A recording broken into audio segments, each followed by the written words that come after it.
Looking for music that lifts your spirit and fills your heart? Experience the powerful sound of the Tabernacle Choir at Temple Square.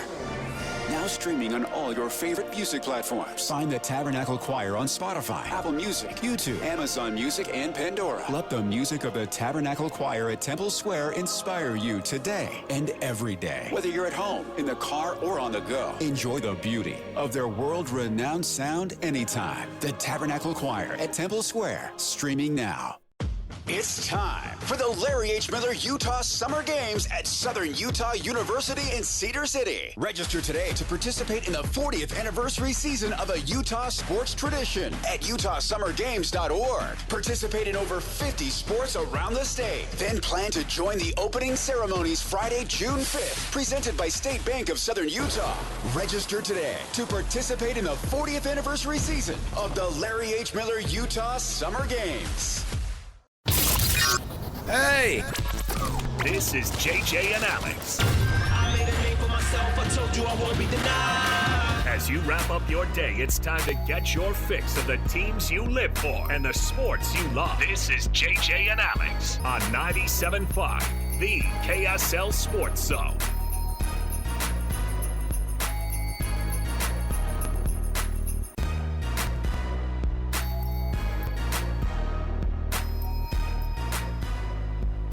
Hey, everybody. Happy Wednesday to you. Oh, Wednesday. You know what that means at the station? It's a Win Ticket Wednesday. Just thought about that. You know what that means? Our producer, Alex Naples, is going to get generous at some point during the show and hand out some tickets. And we'll let you know all the details on that. I don't think that they're Mammoth playoff tickets, but my heavens, wouldn't that be fun? I wish. You wish. Now, what's not locked up yet, still, right, is Vegas or Anaheim? It No, won't who's the other be one? Anaheim. Vegas or It's whom? Vegas or Edmonton. Or Edmonton, It's the that's Golden right. Knights or the Oilers. Okay. The Ducks lost last night. They're either going to be the third team in the Pacific, or they'll be the W2. or they'll be the W2. The Kings have made they lost in overtime last night, but they've made a mad run up the standings to close out that lead that the Anaheim Ducks had. So the Kings actually are still alive for the third spot. Look at that. In the Pacific Division. So the Knights, the Golden Knights, or the Edmonton Oilers, I think we all know that. Who would you rather play? 100% it's Vegas. 100%. On top of the fact that we already told people, hey, you could probably drive to Vegas or even fly, get tickets to that game. We looked it up yesterday, right? And it was $80 to get in. Yeah, it was less than for a cup of coffee a day. Remember that those commercials? You could help for just send a pennies child a day. Send a child to the Utah Mammoth's first playoff series For just $1 a day. Turns into Ted Koppel for you. Yeah. For just $1 a day. I can't do it as well as you. I won't try. Here's the deal. We are really excited because we get to talk about that exact thing. Last night, 5-3 win. Kirry got that last empty netter. Yeah. I had made a prediction. Do you remember what it was? Cool's 2 goals. Got one. The Mammoth win 4-2. When Schmaltz Cooley got the first goal, and I was like, I'm on my way here. Here we go. But Schmaltz getting 2 goals on the night, phenomenal. So you got 2 goals from one of your stars, or one of your guys that he's just had, it's not even a breakout year. It is a career-making year, right? He signed his big deal. He had more goals this year than he's ever had in his career. More points than he's ever had in his career. That's an awesome story. Goal number 4 was, I'm forgetting in the exact moment. That was Peterka. Oh, that was Peterka's goal, yes. And then goal 5, Alex Kerfoot. 5-3, and with the loss by Anaheim last night, that made it clinched that the Mammoth will be that top wild card spot, which is exactly what we wanted to see. Not only that, the promises that we've heard from management over the past 18 months has been, you know what, we're getting close. We're in one more year of a rebuild. We feel like we can make the playoffs next year, and it's just going to build from there. And that year is this year now. Mm-hmm. And here we are, and they've done exactly the development that they wanted to see as a team. Bill Armstrong has done the exact thing he said he wanted to do, and they're at that spot. Bear Tourney, man, think about how crazy this year is, because we talked about how much does this team feel better than last year's team on a percentage, like night and day percentage-wise? different. Last year it was, how would I describe last season? There was so much excitement about just having a franchise that you had no expectations. There was nothing other than just pure joy and excitement about having it. This year was different because this team was really good. This team was fun. This team sent you on a roller coaster ride of emotions. And I think people here became emotionally invested in this team, attached to its players. And as the team continued to win, became true fans of this team. Now, let me bring up a stat that you'll go, huh. That team last year ended the season with 89 points. This team right now has 92. Mm-hmm.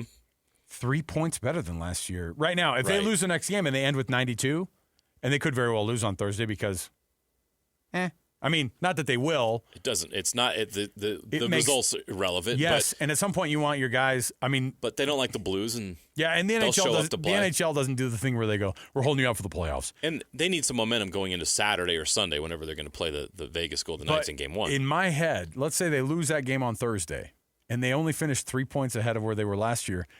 Then we go, oh, that much of a difference. It felt like the team was so much better. Right. From a point standpoint, it was not a push. Obviously, this team made the playoffs. But what I'm saying is that they weren't that far off even last year. And I think that momentum, you might look at it and go, well, they only improved by 3 or 5 points. They can get 3, 4, or 5 points. Do you know where tomorrow. they really improved? Goal differential. Yes. Plus 40. What were they last year? Minus 10. Wow. They're plus 30 this year. Yeah. That's the difference. And that's one of the best in the whole league. I think they're fourth in the entire NHL. Or in the West, certainly in the West. But in the entire NHL, I don't know if there are other teams that have. I'll count them up right now. 1, 2, 3, 4. There's 6, just 2 back of the 5th Minnesota Wild. In the entire league. In the entire league. In the entire NHL.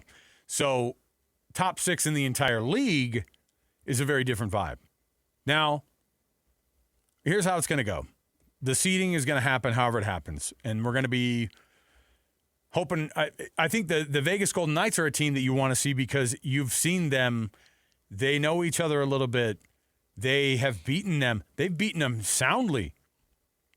They've been beaten by them, but they've beaten the Golden Knights soundly a few times in the last couple of years.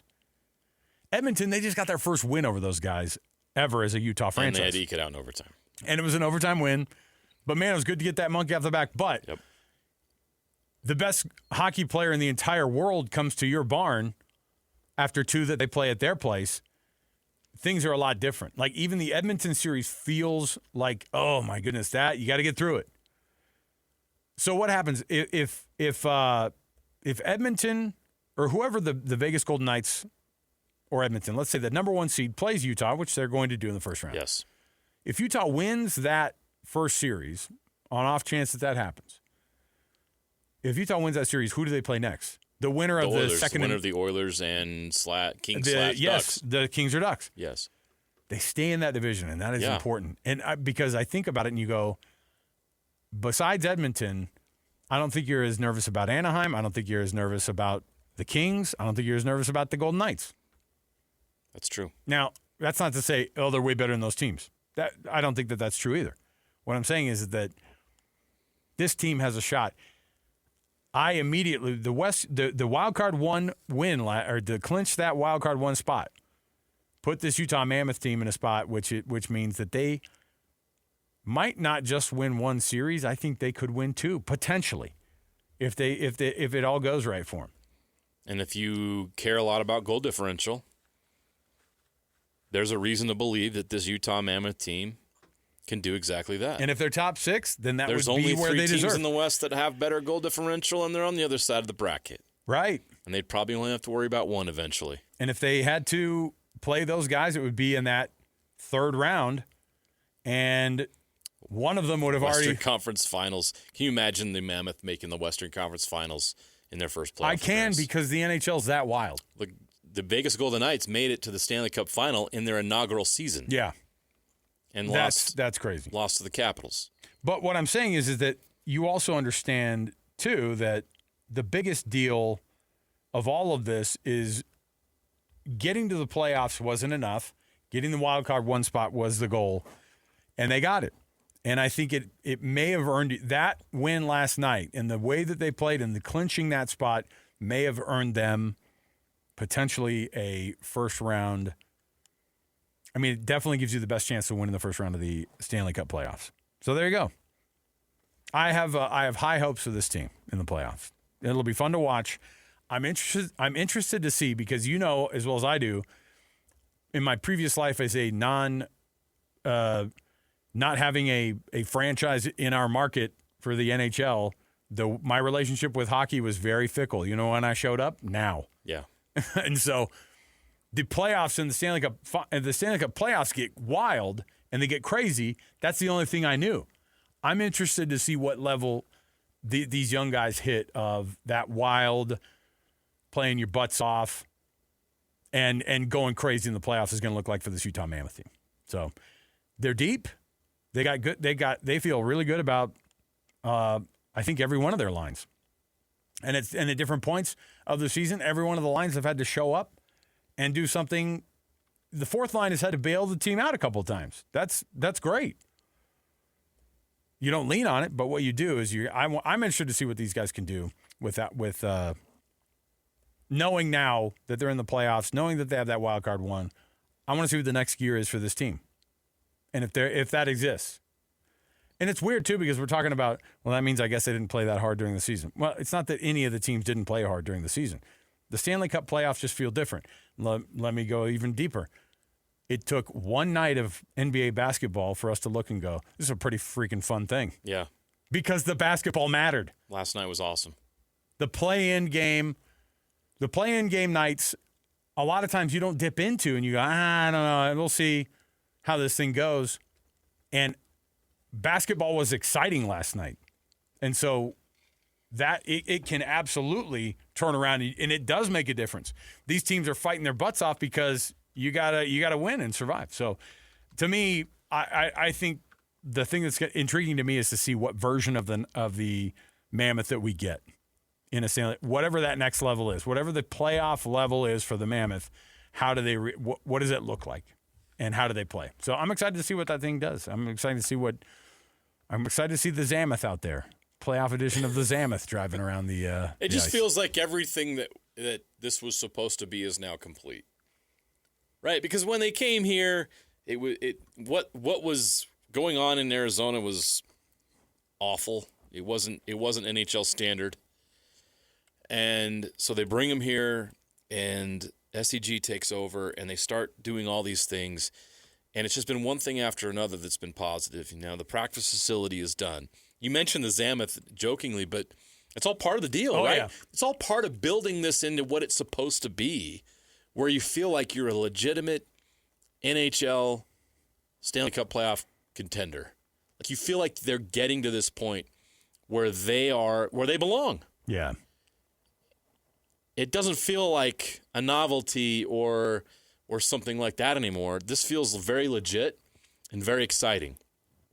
And the second the puck drops, whether it's Saturday or Sunday, we don't know yet when Game 1 is going to be, either in Las Vegas or Edmonton, it's just going to be special because we've seen this thing build so quickly, relatively quickly, right?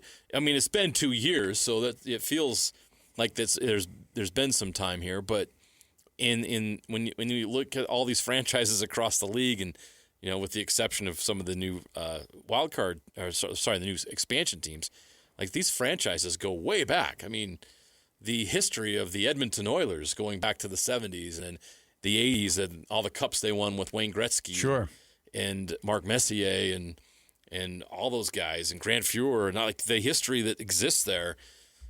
2 years is so short. It's just a blip in time in the NHL. So the amount of things that have happened for this franchise to get them to this point where they are in this position, it's been phenomenal. And it's something to be really excited about. And the intensity of that excitement is going to reach its peak when the puck drops in Game 1. Okay. As we see the playoffs show up in town here for the first time ever. The actual odds that are on the rest of the league go like this. Are you ready for it? Yeah. So the Mammoth currently have a 100% chance of being in the playoffs. Really? Yep, says it right here on the screen. Breaking news. Got it. Now That's good to know. To make the second round is a 41.1 or 41.4% chance. Correct. If we're talking NBA odds, we love that number. You know what I mean? The Golden Knights number 60.5. Yeah, right. To make it to the third round, they have a 20% chance. Correct. To make it to the Stanley Cup final, what do you think the guess is on the percentage? Well, I'm looking at the. Oh, you're looking at the same I'm thing. looking at some 9%, stuff right and then 4.1% to win the cup. The Mammoth have a 4.1% chance to win the Stanley Cup. Fire up the parade, you guys. So you're saying there's a chance? Yes, 4% is not insignificant. And I will say this: they are not the least favored. In all of these, the top is Colorado. In the East, it's Carolina. The Knights are actually the third best odds. We talked about that. Mm-hmm. The Sabres, second out of the East. The Wild, we know they're good. Tampa Bay, we know what they can do. Dallas actually has the seventh best odds, which is crazy to me because Dallas was a phenomenal team. They were better than the Wild. Could the Wild be favored against the Stars in the playoff might be. series? They according to this, they are. Because the Wild have a 50.8% chance to go to the next round. That's crazy. And it's a push between Dallas and Minnesota, Right. which is exactly right. But behind Utah are still Montreal, Pittsburgh, Philadelphia, the LA Kings, and the Anaheim Ducks. So they have a lot of teams back there that do not have anywhere near the chances. You don't get numbers like this in other leagues, by the way. It's like the first six share all of the percentage. The rest of them are like, we're going to forget about these dudes. Right. They don't even exist to us. The NHL playoffs are different. Anything can happen. There's a lot of I've been doing some reading, and there's a lot of people that cover the league that are thinking that the Avalanche could be one of the teams that is that top seed that ends up stumbling because they've looked at what they've done in the regular season and they just haven't had a lot of adversity. So you never know what happens. We've seen number ones. The Boston Bruins got knocked out by the Florida Panthers, but 3 years ago. A 1 versus an 8. Yeah. They got knocked out. It was I think it was one of the best point totals in NHL history, that Bruins team, if I remember right. And that happened last year with the Jets, too. You see number ones go down in the NHL playoffs. It's not that crazy. Sure. Because of the parity in the league. It feels like the Avalanche are just better than everybody else. But it's actually not true. I think you just saw the Carolina Hurricanes come in here last weekend. That's a team that can win it all. I think they could, but I will say win it all. I will say the Avalanche have something different going on. Feels like Like it. they are. They feel like when a you juggernaut. watch them, when you watch them 5-on-5, they are insane. Yeah. Scary as heck. However, I like my chances of just watching this team go to the playoffs, get in. You find a different gear. Nick Schmaltz turns it up even more. But that's in terms of people who have been the biggest leap in development. We talk about that with the Jazz all year. Nick Schmaltz made the biggest jump, and it was evidenced by the fact that they extended $8 million a year for him. Yeah, absolutely. Right, for long term, and he didn't just earn it. He's almost doubling his normal production that he had previously in his career. So there's going to be a next step, I think, for Schmaltzy. I think in the playoffs. And that's a guy who's been to the playoffs, but it was different. And I'm interested to see what guys like Nate Schmidt or even Vitek, these are guys in the locker room who have a Stanley Cup in their back pocket. Yeah. They've been there. Ian Cole. Mm-hmm. Ian Cole, same thing. Those guys, they know what it's like. And they can say, hey, there's a different level here.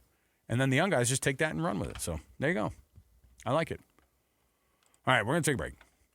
All right, we'll chat. So we'll do some more Mammoth talk at some point during the show just because it's that exciting. We're pumped up to see how this thing rolls out for this team. So they still have game number 82 to play. It's going to be on Thursday. It's going to be over here at Delta Center. It's going to be against the St. Louis Blues. So we'll bring that to you, of course. That's tomorrow. And it's an early start to that one as well because they're going to be on the big ESPN. So we'll take a quick break. We'll come back. We have tons more on the program. BYU basketball landing a big name. We'll talk about the money that's floating around on the internet about how much he may or may have gotten, may not have gotten. It's fun to speculate, okay? Just say allegedly the kid's getting this much, and it's fine, all right? We'll come back, talk about that next. 97.5 The KSL Sports Zone. Make game day yours. Tickets, food and drinks, stats, and streaming. Everything you need is in the Utah Mammoth app. Download today and make game night easy. Download on both Android and iPhone. Tusk Top. Derek Overstreet, founder of the New Millennium Group. We're a financial planning firm. We have advisors standing by right now to take your call. 888-999-6370. The reason you're going to want to call is we're going to help you retire 3 to 5 years before you thought possible. The way we do this is by putting together a step-by-step plan. So if you're one of those people listening and you'd like a plan in writing, give us a call at 888-999-6370. That's 888-999-6370, or go to utahsfinancialplanner.com. Your home for the best coverage of the Jazz, Utes, and Cougars is right here on The Zone. This is JJ and Alex on 97.5, the KSL Sports Zone. That's what I was waiting for. Some Steely Dan coming in. JJ sent us a cover band that does Steely Dan very well. So we'll have to see. We may or may not hear that later in the show. Is that what the Win Ticket Wednesday tickets are today? They are. No. It's a cover band. For a different band. One guy could cover Steely Dan. He doesn't even need an instrument. All right? So that's what I'm saying. It's not a big deal. Hey, we were talking about money and sports because college sports, of course, has become the money thing, right? People are getting pretty annoyed and upset with how much. So when numbers are thrown out there, the internet just runs with them, right? That doesn't just happen, that doesn't just happen with, college sports, but it happens with everything. However, like in the other sports, when somebody goes, dude, allegedly he's getting $20 million a year, we just get the details. You know what I mean? The agent puts it out there. Mm-hmm. It's in their best interest to have those numbers floating out there. And they do each other a solid by leaking those numbers.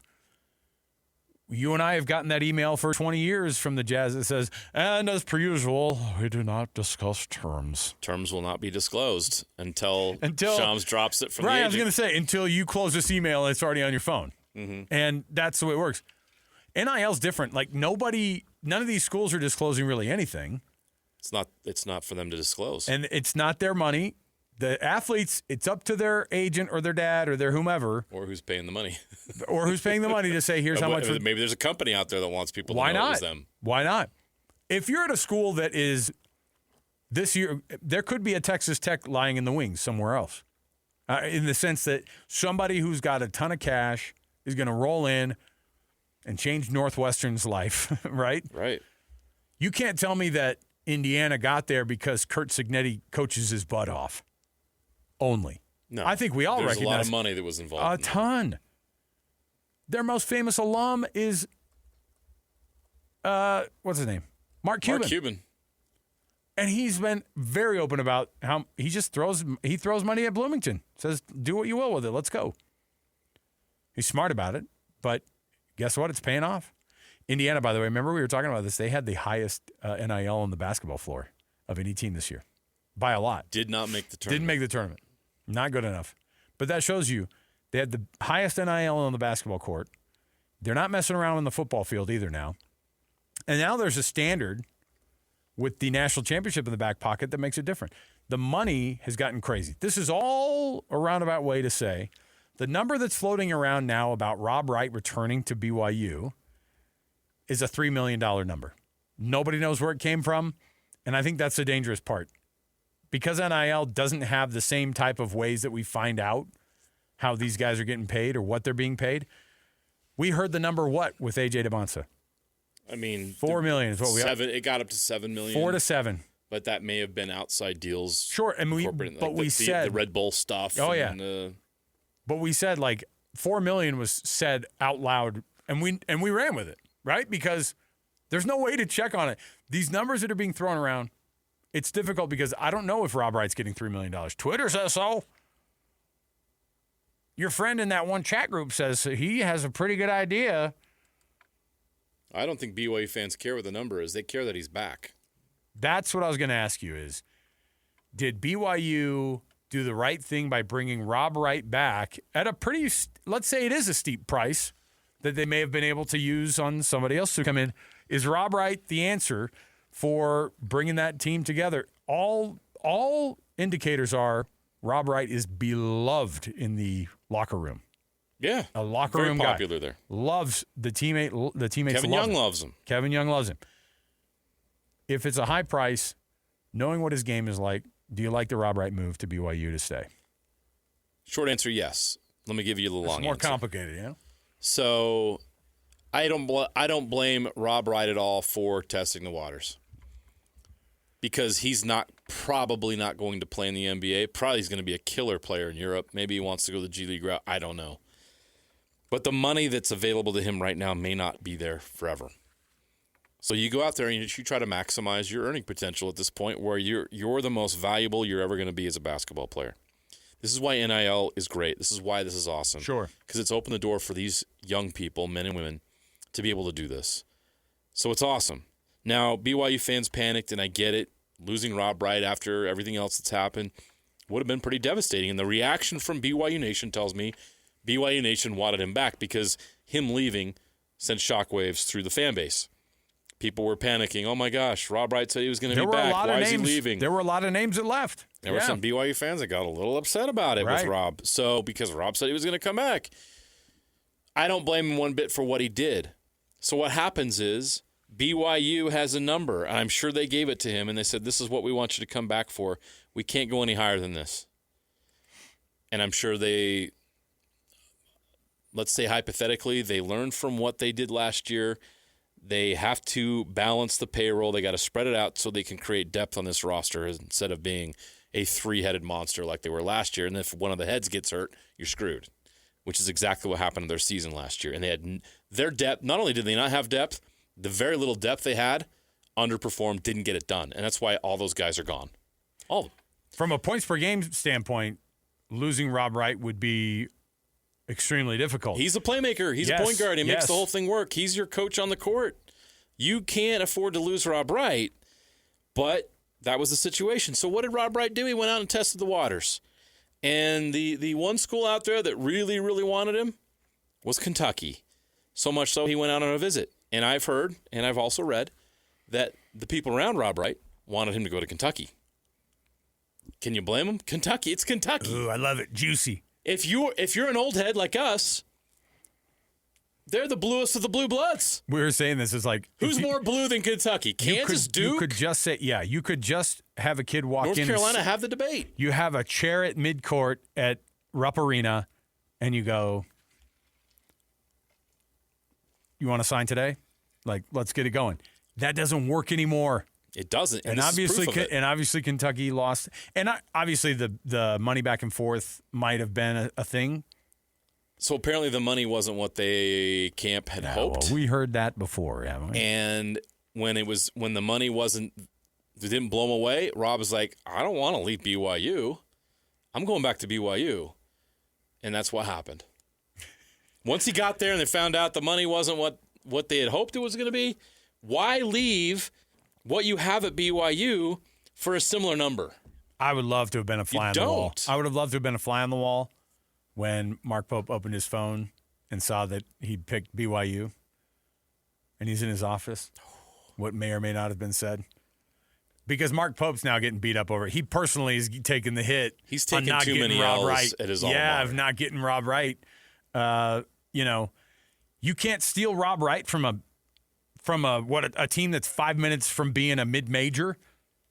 Yeah, we have. That's how Kentucky probably looks at BYU. I'm sure, because they looked at them and they go, well, they were a mid-major until 2 years ago. These guys are brand new to this. That's the way they think about it. And then they look and they go, we don't lose recruiting battles to BYU. Well, guess what? In the NIL era, you do, and you just did. That's what I'm saying. And that alone should be one of the indicators that I think college sports is still going to be okay. Whether or not the kids' GPAs are going to get better or worse over the future, over time, looking at it from a pure competition perspective, we're spreading talent around, even though it feels like we are concentrating it with the rich teams. That hasn't been the case. You have teams who spend a lot of money on big rosters. Think about what Texas Tech did though. They invested so much. What was the highest paid position group in their locker room? In the trenches. It was the defensive line. David Bailey. And it was one dude, but it was all of those guys. We're making tons of cash. And most people would go, "Oh yeah, throw money at a bunch of defensive linemen." Sure, well, I'm going to use it for the running back, for the quarterback, for this tight end that's coming in because I heard he's going to be awesome. And he was third team All ACC a year ago before he tore his ACL. We're going to roll the dice on him. And having the money has made it possible for them to even have conversations, to have kids that would never go to their school ever. BYU has won the transfer portal battle for Rob Wright now twice. That means they've had to back up the Brinks truck in some form twice for this one kid. Shows you that Kevin Young doesn't just think he's a great kid and loves him. He thinks that he's going to improve as a basketball player, and he's a great basketball player, and he's going to improve this team. Kevin Young isn't going to sign a guy up who they go, it's not our style. That's not the style we want to play. If Rob Wright wasn't a fit chemistry-wise, and I'm just going to come out with it, like if Rob Wright was a turd, like they wouldn't bring him back. Yeah. Rob Wright is not that. Rob Wright was exceptional. Rob Wright is their point guard. Some of these guys that Kevin Young wanted him back 100%. badly. It's a great point because and they welcome him with open arms today. You saw the quotes. There were people that hit the transfer portal from BYU's roster that didn't get a text that had an offer to them. You know what I mean? Right. Or there are guys that were in the exit interview and they go, man, it's been awesome. I don't know if I see a place for you going forward. Right. And then they hit the transfer portal. It looks like them that are wanting to leave, but they have to have that hard conversation. Coaches have to do that. Kalani Sitake has to have that conversation after spring. In some cases during the summer. Maybe even as you know, they have to have these conversations with guys and they go, hey, we're having a hard time picturing where you're going to be effective on this team. I'll read the quote from Kevin Young today that he shared with the announcement. Rob is the best point guard in college basketball. Bold. He believes it. He is poised to lead our team as the floor general and help be an extension of our staff. I'm looking forward to continuing to coach Rob and help him develop his game. Be an extension of our staff is pretty wild. That's a big compliment they're paying to Rob Wright. Yes.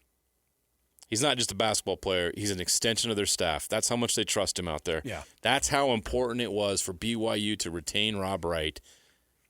They got it done. Best point guard in college basketball? We can have a discussion about that. Of course. But the effect that it'll have in the locker room and with these players, there's no question what that's going to be like. And you're bringing in a bunch of young guys or you're bringing in a bunch of new guys. Having to explain what BYU is to a brand new transfer who's not LDS from another school, who's taking a flyer on BYU, that's a hilarious conversation to have.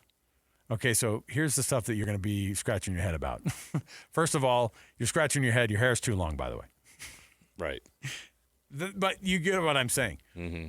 And I think you had talked about it too. You're like, I think we're going to see a point, or we've heard this before. You're going to see a point in BYU basketball where you have 5 starters who are neither Utah natives nor members of the LDS Church. And BYU's fine with that. I think they really are. Although, in this recruiting period, they've kind of gone back to the roots. If you're at Timpview, you got a good shot to go to BYU. You just brought in 2 former Utah high school prep stars in this cycle. Oh, yeah. Colin Chandler's back. Go Phoenix. Jake Walleen is back from Timpview High School. Timpview is just look, again, you have a conversation with a guy, Timpview's got that pipeline going on. I like it. Jake Walleen was a good addition today, a depth piece, a very experienced player, a proven player that'll be a part of the rotation if he doesn't start.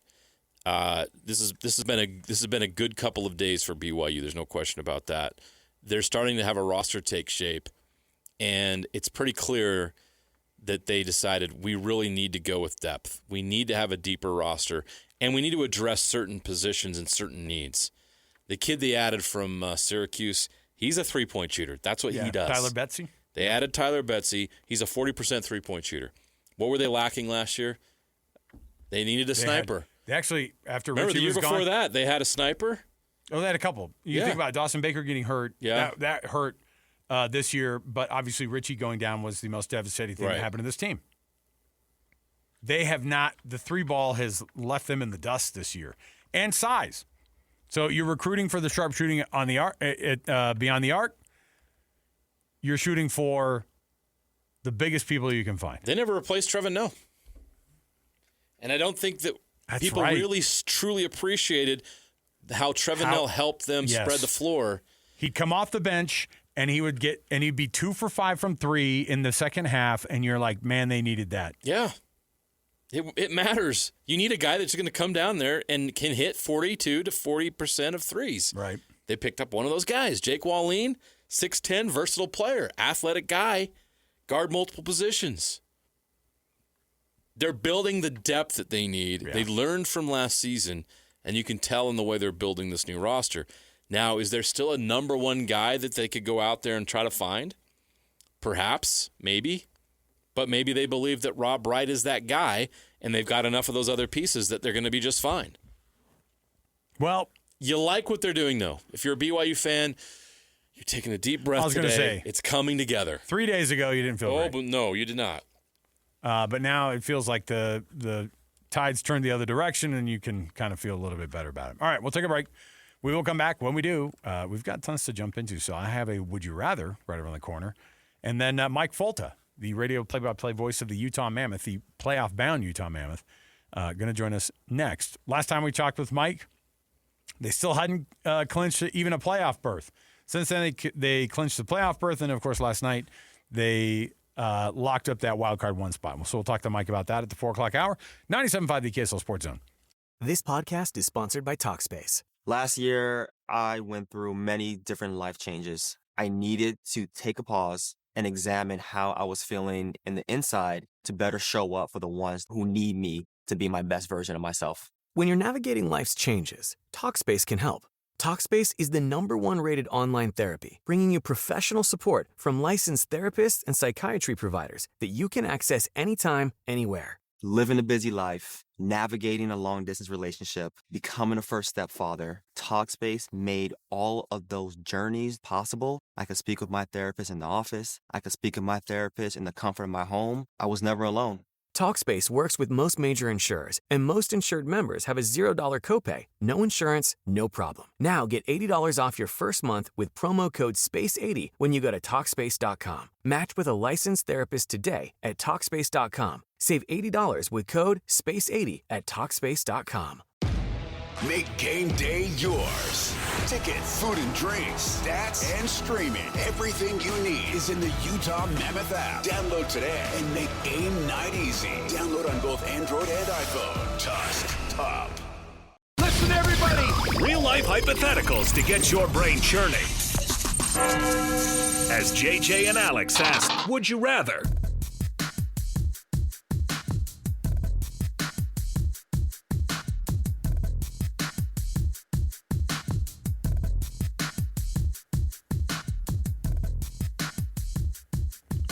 Welcome back, everybody.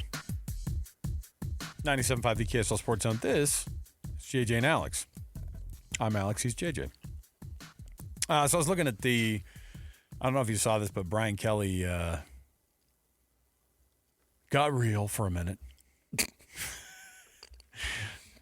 Opened up his heart. The same way he did when he was doing social media stuff with his players. Turning on the Southern accent, all that stuff. Yeah, same guy. Yeah, he knows how to get real. That's a genuine human being. The authentic dude, Brian Kelly, that we've come to love. Yes. Would you rather be Brian Kelly and have to face an LSU? Like, let's say that you're spotted on the Jumbotron in the crowd at an LSU game at Death Valley. Okay? There's that. So is that worse, or is being Lane Kiffin standing at Ole Miss one more time, waving to the crowd? I feel like Which one has it worse? Because I thought you were going to bring in Diana Rossini. That was a missed opportunity. I thought I would have stuck to the college coach comparison. Gotcha, but I think the Rossini thing is the worst. But yeah, I think gotcha is the correct term for that. Yeah. I think I'd rather be Lane Kiffin. Here's why. Lane Kiffin succeeded at Ole Miss. That's true. Brian Kelly failed at LSU. But ironically, the success is the reason the people are so pissed because then he's like, hey, great job. Anyway, bye. Who cares? You know what? He's putting up his middle fingers because he had the best seasons in Ole Miss history, and he got paid, and he's at LSU. So boo him all you want. He don't care. I guess I'm trying He's to say. He's laughing all the way to the bank. Brian Kelly would have to sit on the Jumbotron and take the boos from the fans because he sucks. Yeah, bank account on three's right. I guess what my real question is who's the bigger piece of garbage? Sorry, that was mean. Well, it's Lane Kiffin. Brian Kelly used to be a piece of crap. He's not anymore. Okay, hold on. I love they're like in an exclusive. Brian Kelly opens his heart to everyone. I'm a changed man. You think this is going to be the start to him getting back? I didn't kill that kid at Notre Dame. Here's the problem. Yikes! First of all, it's part of his history. I know. I didn't make it up. Because there is a directional state university that will roll the dice on Brian Kelly sometime. You know it. Oh, no, he'll be coaching again. There's no doubt. And as soon as he wins. Right. And as soon as he goes 9-3 at Central Michigan. It's not like he was over at LSU. No, but it just wasn't at the national playoff level that they were hoping it would be. No respectable program with a respectable athletic director would bring this guy in, even if he was undefeated 2 seasons at a G6 school that got into the college football playoff 2 years in a row. There would be no big program with a brain. Well, we have some of those, though. We have some of those in college football. So I don't doubt it. I think there are some teams that might take a shot on winning